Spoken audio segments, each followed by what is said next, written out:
18 अगस्त 2024 की सुबह पंजाब के रोपड़ शहर के पास एक ढाबे के बाहर जब लोगों की नजर सड़क किनारे पड़ी एक लाश पर गई तो पूरे इलाके में सनसनी फैल गई। लेकिन असली झटका तब लगा जब लोगों ने उस लाश को ध्यान से देखा, क्योंकि वो कोई अजनबी नहीं था। दरअसल जिस ढाबे के बाहर ये लाश मिली थी वो ढाबा उसी आदमी का था और उसका नाम था मनिंदर सिंह। अब सवाल ये था कि आखिर उस रात ऐसा क्या हुआ था जिसने एक आम से दिखने वाले दिन को खौफनाक रहस्य में बदल दिया। इसके बाद पुलिस मौके पर पहुंचकर जांच पड़ताल शुरू करती है। आसपास के पूरे इलाके को ध्यान से खंगाला जाता है ताकि कोई सुराग मिल सके। लेकिन जब पुलिस ने मनिंदर की लाश की तलाशी ली तो उन्हें उसका फोन नहीं मिला। यही से पुलिस को शक होने लगा कि शायद कातिल मनिंदर का फोन अपने साथ ले गया। इसके बाद पुलिस मनिंदर के फोन को ट्रेस करने की कोशिश करती है, लेकिन यहाँ भी पुलिस को कोई खास सफलता नहीं मिलती, क्योंकि कातिल ने फोन को पहले ही बंद कर दिया था। फोन बंद होने की वजह से उसकी लोकेशन ट्रेस करना लगभग नामुमकिन था। इसके कुछ दिन बाद मनिंदर सिंह का फोन ऑन होता है, लेकिन जिसने भी ये फोन ऑन करा था उसे ये बिल्कुल भी पता नहीं था कि उसके ऊपर कितनी बड़ी मुसीबत आने वाली है। फिर पुलिस वाले उस लोकेशन पर पहुंच जाते हैं। वहां पहुंचकर पुलिस उस आदमी को पकड़ लेती है जिसके पास मनिंदर का फोन होता है। इसके बाद उसे हिरासत में लेकर पुलिस स्टेशन ले जाया जाता है। जब पुलिस उससे सख्ती से पूछताछ कर रही थी तो वो आदमी कहता है कि मैंने मनिंदर का कत्ल नहीं किया, और साथ में वो ये भी बोलता है कि ये फोन मैंने किसी से खरीदा था और जिससे ये फोन खरीदा था वो दिखने में बहुत अजीब था। जब पुलिस ने उससे अच्छे तरीके से पूछताछ की तो उसने एक चौंकाने वाली बात बताई। उसने बताया कि कातिल ने औरतों वाले कपड़े पहने हुए थे। फिर पुलिस ने उस आदमी की मदद से कातिल का एक स्केच तैयार करवाया। स्केच बनने के बाद पुलिस ने उसे अलग अलग जगहों पर भेज दिया और कातिल की तलाश शुरू कर दी। काफी कोशिशों के बाद इस स्केच की मदद से पुलिस उस कातिल तक पहुंच गई और आखिरकार उसे गिरफ्तार कर लिया। और वो कातिल था राम स्वरूप नाम का एक ट्रांसजेंडर जो पंजाब के रोपड़ डिस्ट्रिक्ट में रहता था। इसके बाद पुलिस ने राम स्वरूप से पूछताछ शुरू की, लेकिन पूछताछ के दौरान उसने जो सच बताया उसे सुनकर सबके होश उड़ गए, क्योंकि इस हत्या के पीछे की कहानी इतनी सीधी नहीं थी जितनी शुरुआत में लग रही थी। राम स्वरूप को देखकर कोई भी अंदाजा नहीं लगा सकता था कि वो एक सीरियल किलर है। बाहर से वो बिल्कुल साधारण और शांत इंसान लगता था, लेकिन असलियत इससे कहीं ज्यादा खौफनाक थी, क्योंकि यही वो शख्स था जिसने एक दो नहीं बल्कि 11 लोगों की जान ले ली थी। और अब पुलिस के सामने धीरे धीरे उसके सारे खौफनाक राज खुलने वाले थे। राम स्वरूप बचपन से ही बाकी लड़कों जैसा नहीं था। उसे शुरुआत से ही लड़कियों की तरह रहना और कपड़े पहनना पसंद था। इसी वजह से उसे समाज और लोगों के बीच अक्सर अलग नजरों से देखा जाता था, जिसने उसकी जिंदगी को और भी ज्यादा मुश्किल बना दिया। लेकिन एक दिन राम स्वरूप के घर वालों ने उसे लड़कियों के जैसे सजते संवरते हुए देख लिया, जिसके बाद उसके घर वालों ने उसे बहुत मारा पीटा और सख्ती से समझाया कि अब आगे से ऐसा दोबारा मत करना। लेकिन राम स्वरूप के घर वालों को ये बिल्कुल भी समझ नहीं आया कि वो ये सब कुछ जानबूझकर नहीं कर रहा, बल्कि वो अंदर से खुद को शुरुआत से ही अलग महसूस करता था।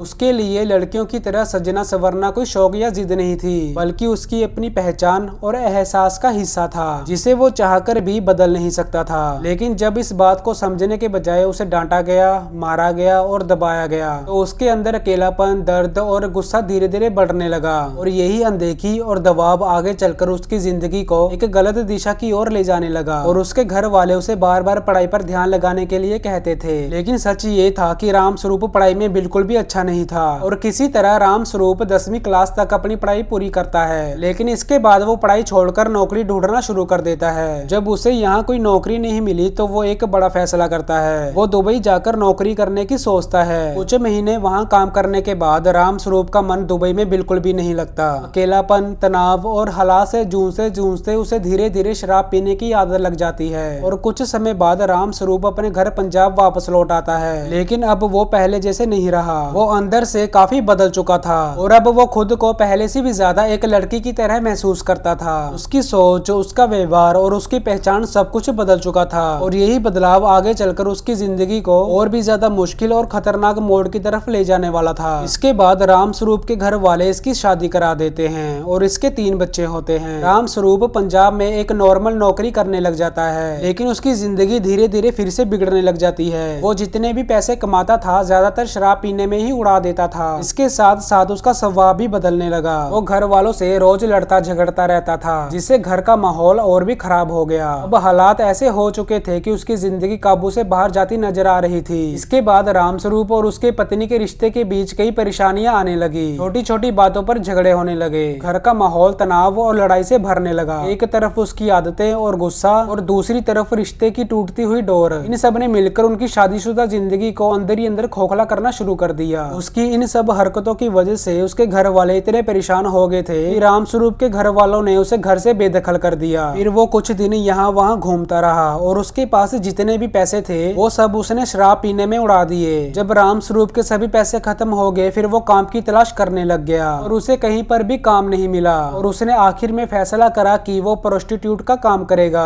फिर रामस्वरूप रात के समय लड़की बनकर अपने काम के लिए निकल जाता। वो अपनी क्लाइंट की तलाश में शहर की गलियों और सड़कों पर घूमता। फिर धीरे धीरे उसके क्लाइंट बनना शुरू हो जाते हैं और रामस्वरूप के काम से कमाई अच्छी होने लगती है। इतनी कमाई हो जाती है कि अब उसका रोजमर्रा का गुजारा आसानी से चलने लगता है और आर्थिक चिंता भी कम हो जाती है। लेकिन बाहर से देखने में उसकी जिंदगी जैसे लग रही थी असल में वैसी थी नहीं। अंदर ही अंदर उसकी जिंदगी तनाव, संघर्ष और अकेलेपन से भरी हुई थी जो आगे चलकर उसकी जिंदगी को एक खतरनाक मोड़ की ओर ले जाने वाला था। लेकिन कुछ क्लाइंट के साथ रामस्वरूप की बहुत बहस हो जाती थी क्योंकि कुछ लोग उसके साथ बदतमीजी करते थे और उसे बहुत कम पैसे देते थे। फिर आता है जून 2023। यही वो समय था जब रामस्वरूप ने अपनी जिंदगी में पहली बार किसी का कत्ल किया था। दरअसल उस दिन हुआ ये था कि रामस्वरूप सड़क पर अपना क्लाइंट खोज रहा था। तभी उसके पास एक आदमी सर्विस लेने के लिए आया। रामस्वरूप ने उस आदमी को सर्विस दे दी जैसे कि वो हमेशा करता था। तो वही आदमी रामस्वरूप को बहुत कम पैसे देता है, यानी जितने पैसों की पहले बात हुई थी उस हिसाब से वो आदमी रामस्वरूप को बहुत कम पैसे दे रहा था। फिर दोनों के बीच पैसों को लेकर बहस शुरू हो जाती है। धीरे धीरे ये बहस झगड़े में बदल जाती है। फिर रामस्वरूप ने अपने मफलर का इस्तेमाल करके उस आदमी का गला घोट दिया